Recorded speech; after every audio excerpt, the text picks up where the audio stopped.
नमस्कार, राधे राधे। कैसे हैं आप सब लोग? आज जो मैं क्वेश्चंस आपके लिए लेकर आई हूँ बहुत ही इंपॉर्टेंट क्वेश्चंस है, तो प्लीज वीडियो को अंत तक देखिए। चैनल को लाइक एंड सब्सक्राइब करना ना भूलें। निम्नलिखित में से कौन सा डायरिया का कॉम्प्लिकेशन नहीं है? निम्नलिखित में से कौन सा डायरिया का कॉम्प्लिकेशन नहीं है? इसका आंसर है बी, पेट में आफरा, यानी कि पेट में ऐंठन। क्वाशिकर क्या है? प्रोटीन की कमी से होने वाली एक बीमारी। क्वाशिकर क्या है? प्रोटीन की कमी से होने वाली बीमारी। निम्नलिखित में से ग्लासगो कोमा स्केल में कौन से लक्षण का अध्ययन नहीं किया जाता? निम्नलिखित में से ग्लासगो कोमा स्केल में कौन से लक्षण का अध्ययन नहीं किया जाता है? इसका आंसर है डी, रेस्पिरेशन। रेस्पिरेशन। निम्नलिखित में से कौन डायरिया के इलाज में शामिल है?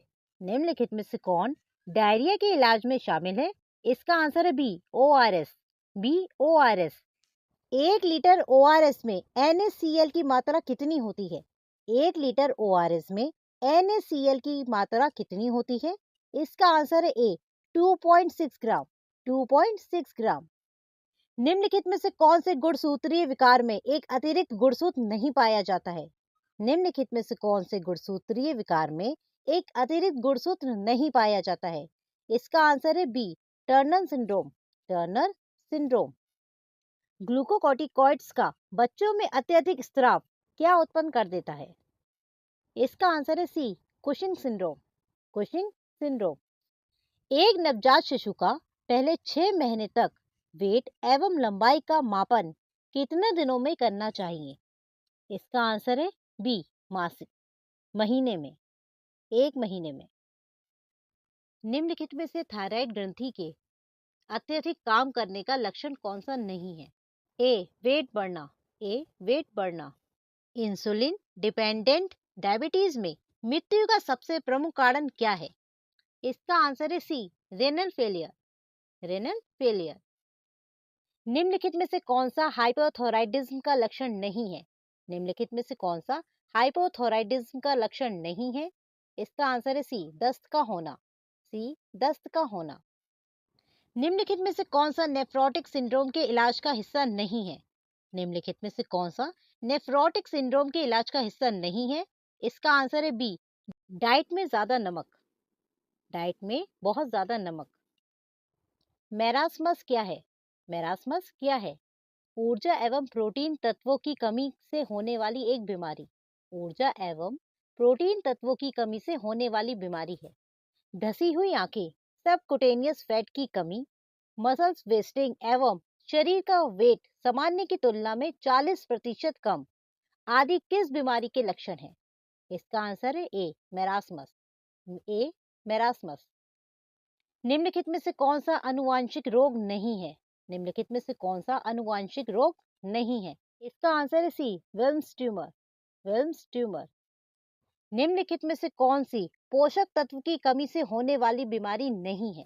निम्नलिखित में से कौन सी पोषक तत्व की कमी से होने वाली बीमारी नहीं है? इसका आंसर है सी, ओबिसिटी। सी, ओबिसिटी। अनकंट्रोल एवं लगातार इनमेच्योर एवं असामान्य WBC का उत्पादन क्या कहलाता है? अनियंत्रित एवं लगातार इनमेच्योर एवं असामान्य WBC का उत्पादन क्या कहलाता है? इसका आंसर है ए, लुकेमिया। ए, लुकेमिया। नमस्कार दोस्तों, राधे राधे। कैसे हैं आप सब लोग? आज जो मैं क्वेश्चंस आपके लिए लेकर आई हूँ बहुत ही इंपॉर्टेंट क्वेश्चंस है, तो प्लीज वीडियो को अंत तक देखें। चैनल को लाइक एंड सब्सक्राइब करना ना भूलें। अडल्ट्स में ग्रोथ हार्मोन की अत्यधिक स्राव यानी कि बहुत ज्यादा निकलने की वजह से कौन सा डिसऑर्डर उत्पन्न हो जाता है? इसका आंसर है बी, एक्रोमिगाली। एक्रोमिगाली। बच्चों में एक्सोफ्थाल्मोस यानी कि आंखों के बाहर निकलने का कारण क्या है? इसका आंसर है ए, थायराइड ग्रंथि का अत्यधिक स्राव। जन्मजात हाइपोथायराइडिज्म की वजह से क्या हो सकता है? जन्मजात हाइपोथायराइडिज्म का मतलब है कि बच्चा जन्म से ही थायराइड हार्मोन का पर्याप्त मात्रा में उत्पादन नहीं कर रहा है। और इसकी वजह से क्या हो सकता है? इसका आंसर है क्रिटिनिज्म। इसमें शरीर का विकास धीरे हो जाता है और ब्रेन पैरालाइज्ड हो जाता है। ग्रेव्स नाम की बीमारी का कारण क्या है? ग्रेव्स नामक बीमारी का कारण क्या है? इसका आंसर है ए, थायराइड ग्रंथि का अत्यधिक स्राव। एस ऑफ बॉडीज किस बीमारी में पाए जाते हैं? एस ऑफ बॉडीज किस बीमारी में पाए जाते हैं? यह एक प्रकार की छोटी छोटी गांठें होती हैं जो मुख्य रूप से दिल में पाई जाती हैं। यह रूमेटिक फीवर का एक हिस्टोलॉजिकल लक्षण है। इसका आंसर है B, rheumatic carditis. Rheumatic carditis. 1 litre ORS में KCl की कितनी मात्रा होती है? 1 लीटर ओआरएस में KCl की मात्रा कितनी होती है? इसका आंसर है ए, 1.5 ग्राम। 1.5 ग्राम। 1 लीटर ओआरएस में शुगर की कितनी मात्रा होती है? 13.5 ग्राम। 13.5 ग्राम। 1 लीटर ओआरएस में शुगर की मात्रा कितनी होती है? 13.5 ग्राम। क्रोप किस तंत्र से संबंधित बीमारी है? क्रोप एक सामान्य बचपन की बीमारी है जो रेस्पिरेटरी सिस्टम को प्रभावित करती है।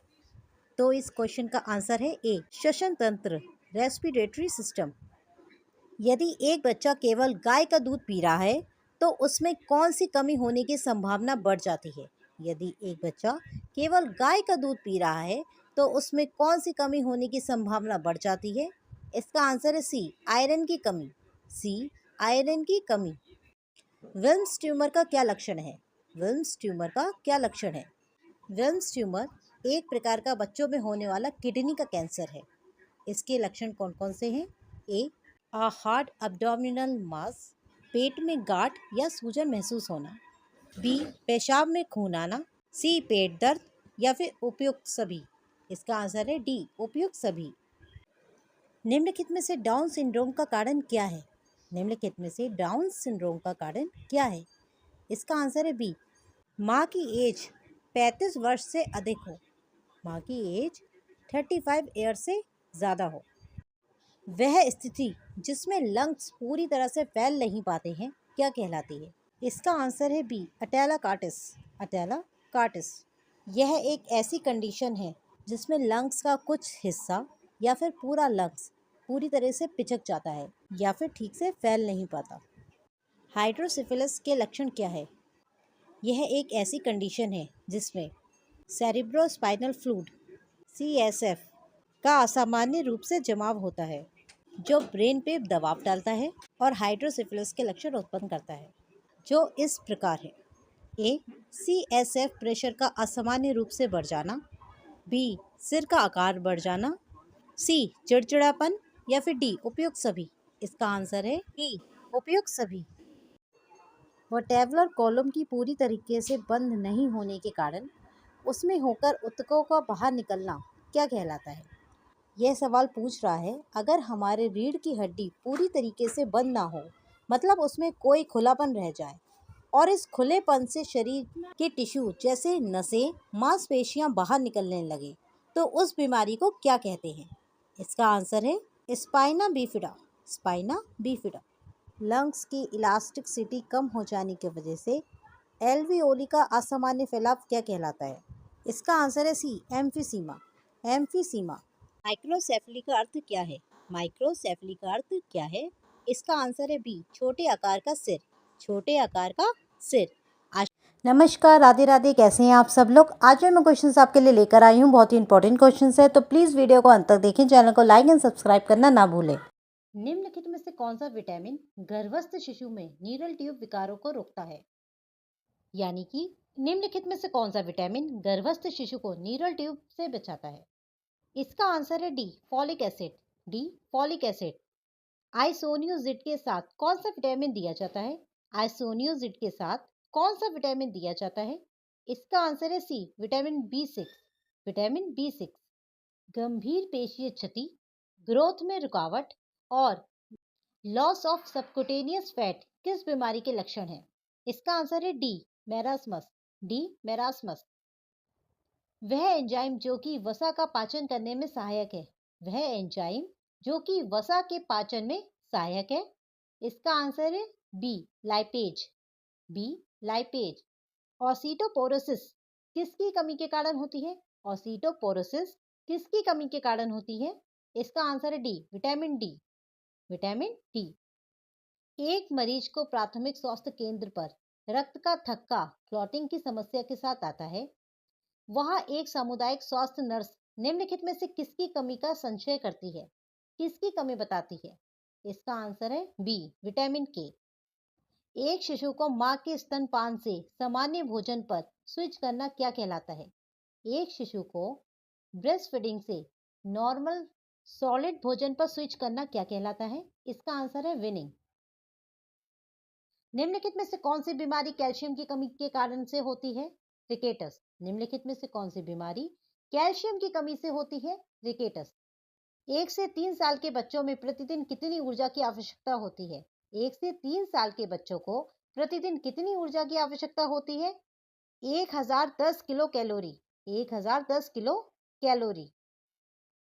प्रोटीन को किसके द्वारा संश्लेषित किया जाता है? प्रोटीन को किसके द्वारा संश्लेषित किया जाता है? इसका आंसर है ए, अमीनो एसिड। ए, अमीनो एसिड। कौन सा भोजन प्राकृतिक रूप से विटामिन सी से भरा होता है? विटामिन सी का रिचेस्ट सोर्स कौन सा होता है? इसका आंसर है सी, ऑरेंज। मानव शरीर के लिए कितने खनिज लवणों की आवश्यकता होती है? मानव शरीर के लिए कितने खनिज लवणों की आवश्यकता होती है? इसका आंसर है डी, 24। डी, 24। राइबोफ्लेविन का शरीर में निर्माण कहाँ होता है? राइबोफ्लेविन का निर्माण शरीर में कहाँ होता है? इसका आंसर है डी, कोलोन में। डी, कोलोन में।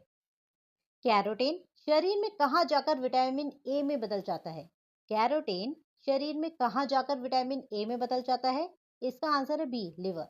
B, liver. नमस्कार, राधे राधे, कैसे हैं आप सब लोग? आज जो मैं क्वेश्चंस आपके लिए लेकर आई हूँ बहुत ही इंपॉर्टेंट क्वेश्चंस है, तो प्लीज वीडियो को अंत तक देखें, चैनल को लाइक एंड सब्सक्राइब करना ना भूलें। एक गर्भवती महिला में दिए जाने वाले टीडी के दो टीकों के मध्य, दो टीकों के बीच में कितना गैप होना चाहिए? इसका आंसर है डी, 1 महीना। डी, 1 महीना। निम्नलिखित में से एक नवजात शिशु की मृत्यु का सबसे प्रमुख कारण क्या है? निम्नलिखित में से एक नवजात मृत्यु का सबसे इंपॉर्टेंट रीजन क्या है? इसका आंसर है डी, सेप्टिसेमिया। सेप्टिसेमिया।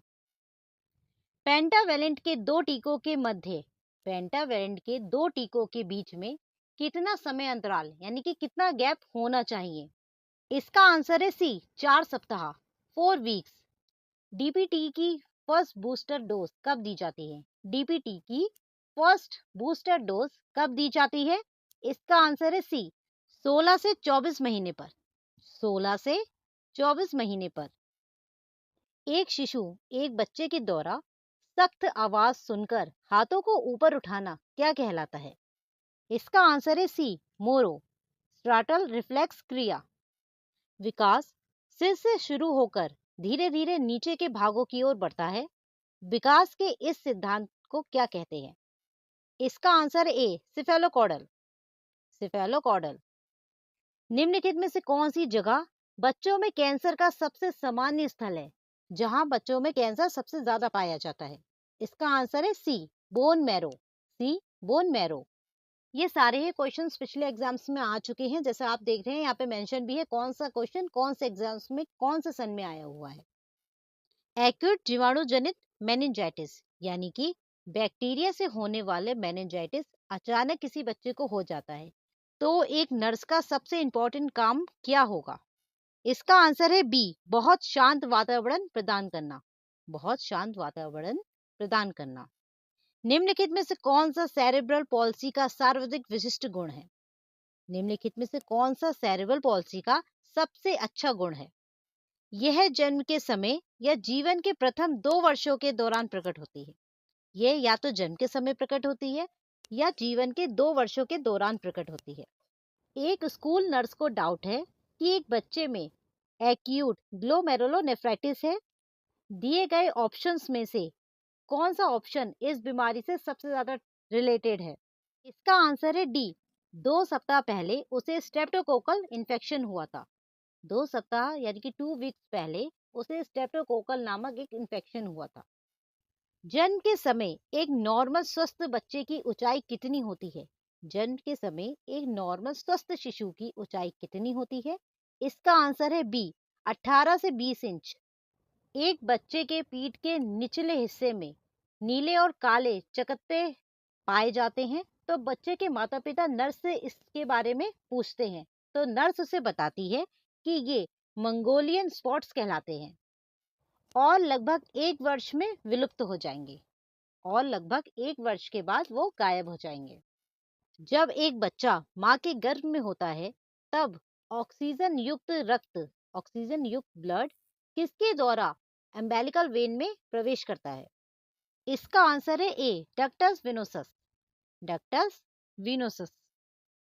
एक नर्स इरेथ्रोब्लास्टोसिस फिटिलिस से एक पीड़ित बच्चे की मां को समझाती है कि एक्सचेंज ट्रांसफ्यूजन ब्रेन को नुकसान होने से रोकने के लिए कितना आवश्यक है। इरिथ्रोब्लास्टोसिस फिटिलिस एक ऐसी स्थिति है जिसमें बच्चे में आरबीसी बनना बंद हो जाता है और ब्लड ट्रांसफ्यूजन के द्वारा उसका रक्त बदल दिया जाता है साफ खून से। स्तनपान कराने वाली माता के आहार में नर्स क्या बढ़ाने के लिए जोर देती है? एक, ब्रेस्ट फीडिंग कराने वाली माँ को आहार में क्या बढ़ाना चाहिए? इसका आंसर है सी, कैलोरी। सी, कैलोरी।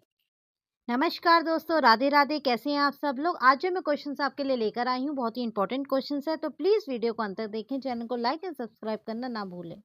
एक 5 साल की बच्ची प्रिया, जो कि ARI यानी कि एक्यूट रेस्पिरेटरी इन्फेक्शन से पीड़ित है, उसे क्या दिया जा सकता है?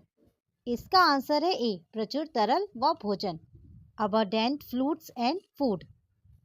निम्नलिखित में से ऐसी कौन सी चीज है जो यूरिन में उपस्थित होती है, यानी कि यूरिन में पाई जाती है, जो कि एक नवजात के डायपर पर लाल दाग छोड़ देता है? इसका आंसर है B, uric acid crystal. Thalassaemia से पीड़ित बच्चों को कौन सा ट्रीटमेंट दिया जाता है? इसका आंसर है A, bone marrow transplantation. Bone marrow transplantation. Haemophilia से पीड़ित व्यक्ति में शरीर के अंदर खून बहना ज्यादातर कौन से स्थान पर होता है? इसका आंसर है सी, जॉइंट कैविटीज में। जॉइंट कैविटीज में। फोटोथेरेपी के दौरान कौन सी सावधानी रखते हैं? फोटोथेरेपी के दौरान कौन सी सावधानी रखनी चाहिए? इसका आंसर है डी, शिशु की आंखों को ढककर रखते हैं। बच्चे की आंखों को हमेशा ढककर रखना चाहिए। बच्चे का अपने सिर पर कंट्रोल कब होता है? बच्चे का अपने सर पर यानी कि अपने हेड पे कंट्रोल कौन से महीने पर होता है? इसका आंसर है बी, 3 महीने पर। 3 महीने पर। एक बच्चे को डिगॉक्सिन देने से पहले हमेशा उसकी एपिकल पल्स चेक करी जाती है। उस बच्चे को दवा नहीं दी जाती है अगर बच्चे की पल्स रेट हो 90 बीट पर मिनट से कम। 90 बीट पर मिनट से कम। समय से पहले निम्नलिखित में से कौन सी मेडिसिन नवजात के लिए उपयोगी है? इसका आंसर है सी, डेक्सामेथासोन। डेक्सामेथासोन। नमस्कार, राधे राधे। कैसे हैं आप सब लोग? आज जो मैं क्वेश्चंस आपके लिए लेकर आई हूँ बहुत ही इंपॉर्टेंट क्वेश्चंस है, बहुत बार एग्जाम्स में आ चुके हैं, तो प्लीज वीडियो को अंत तक देखें। चैनल को लाइक एंड सब्सक्राइब करना ना भूलें। जन्म के बाद पहले 5 मिनट के दौरान नवजात का SpO2 लेवल कितना होना चाहिए? यानी कि जन्म के बाद पहले 5 मिनट के दौरान एक बच्चे के ब्लड में ऑक्सीजन का लेवल कितना होना चाहिए? इसका आंसर है सी, 80 से 85%। 80 से 85%। 2 से 10 वर्ष की एज के बच्चों में हाइट में होने वाली वृद्धि कितनी होती है? 2 से 10 वर्ष के बालकों में हर साल लंबाई में कितनी वृद्धि होती है? यानी कि लंबाई उनकी कितनी बढ़ती है हर साल? इसका आंसर है बी, 4 से 6 सेंटीमीटर पर ईयर। 4 से 6 सेंटीमीटर पर ईयर। निम्नलिखित में से कौन सा एक जन्मजात साइनोटिक हार्ट डिसीज है? साइनोटिक हार्ट डिसीज उन हृदय रोग को कहते हैं जिनकी वजह से बच्चे नीले पड़ जाते हैं क्योंकि उनके खून में पर्याप्त ऑक्सीजन नहीं पहुंच पाता है। इसका आंसर है ए, टेट्रालॉजी ऑफ फैलोट। एक 10 साल के बच्चे को सडन ऑनसेट ऑफ हेमेटूरिया, ओलिगूरिया, एडिमा तथा हाइपरटेंशन जैसे लक्षणों के साथ पीडियाट्रिक मेडिकल वार्ड में भर्ती किया गया है। बालक को निम्नलिखित में से कौन सी समस्या है?